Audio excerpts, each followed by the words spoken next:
Hi there, welcome to Happy Chips YouTube channel. I am Mumbai Jain and today we will learn how to install this app on Mac using Homebrew, which is also popularly known as simply Brew. But before we get started, let me answer some frequently asked questions first. To start with, what does a package manager like Homebrew does? Well, a package manager lets you install, uninstall or repair apps on your Mac.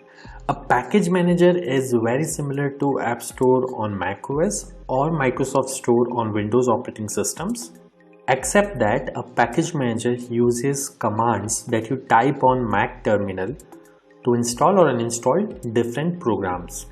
Some of the popular package managers for Mac include Homebrew, Nix, and MacPorts. And if you are coming from a Linux background, you will feel at home with Homebrew, especially if you have used package managers like apt, pacman, yum, etc. on Linux based operating systems. Next up, is it safe to install the Mac apps via Homebrew? Short answer, yes. In fact, Homebrew is the most popular and thus most widely used package manager on macOS. Moreover, Homebrew is a non-profit member of Software Freedom Conservancy Foundation, also known as SFC Foundation. Many other open source projects like Git, BusyBox, Samba, Wine are all part of this Software Freedom Conservancy organization. Also, you might be surprised to know that Homebrew is the most forked project on GitHub and it has the largest number of contributors on its GitHub repository.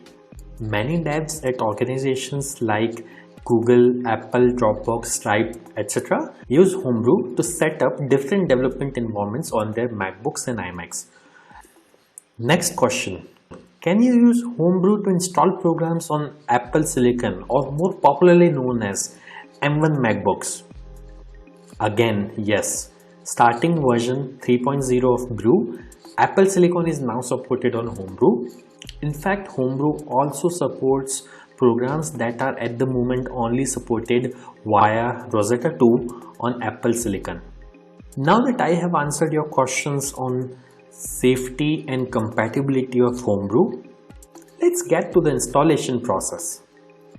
Before we can install anything using Brew, we need to install the package manager itself, that is Homebrew, on your Mac.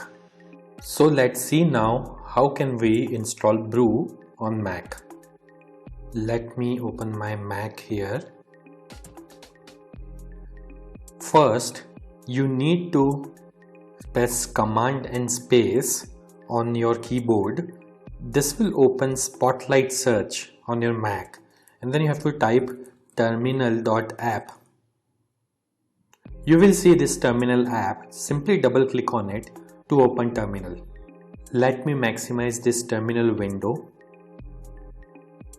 Now we need to copy paste the command to install Homebrew from the Brew website.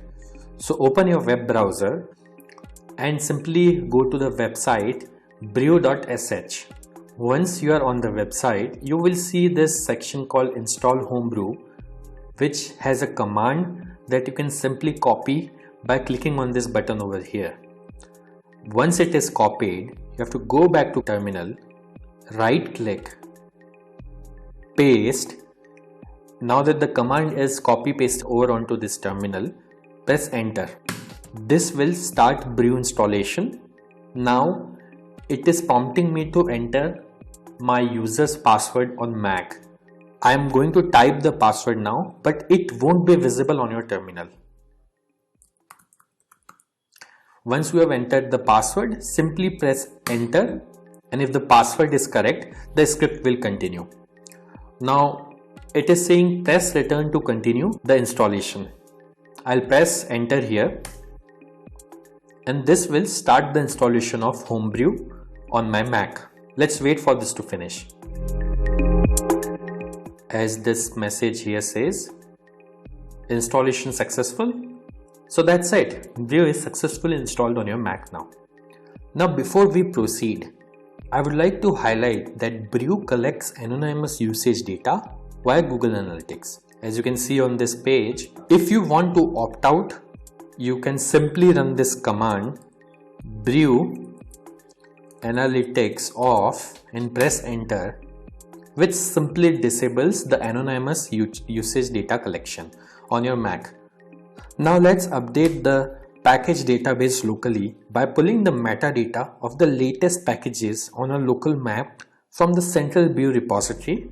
This should typically take less than a minute to complete depending on your internet connection speed. To do so, simply type the command brew update and press enter. As you can see, my local brew database is already up to date because I just installed brew on my system. Now to install the app, let's run the brew install command. Mind you, if during installation, if you're prompted to enter a password, enter your Mac user's password to continue.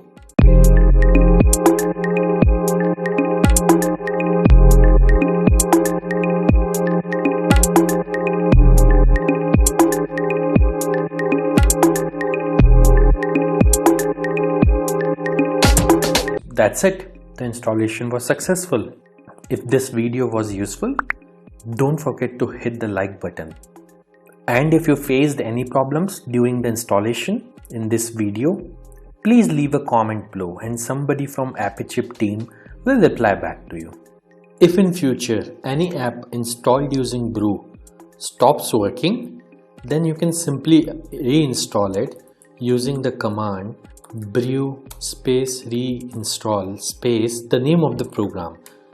For example, I'll try to reinstall this program called Hello, which is already installed on my system. As you can see, it is downloading the program and it says reinstalling Hello, and now Hello is successfully installed. And if you want to uninstall any app installed using Brew, simply run brew space uninstall space the name of the program. In this case, I will try to uninstall the program Hello, which is already installed on my system. As you can see, within a few seconds, it says the program is successfully uninstalled. Also, over time, Brew might end up consuming disk space on your Mac as it keeps installers of the programs that you had installed on your hard disk in a cache directory. So you can use the brew space cleanup command once every 6 to 12 months to free up some space on your Mac. This command removes app installers and older versions of the packages only. It would not uninstall any of the apps that you have installed. As you can see, Brew Cleanup was successfully run on my system. So do subscribe to our channel as we have tutorials for installation of over 9,000 programs on Mac, which will come handy. If you need to install other apps on Mac in future, chances are that we have got it covered already.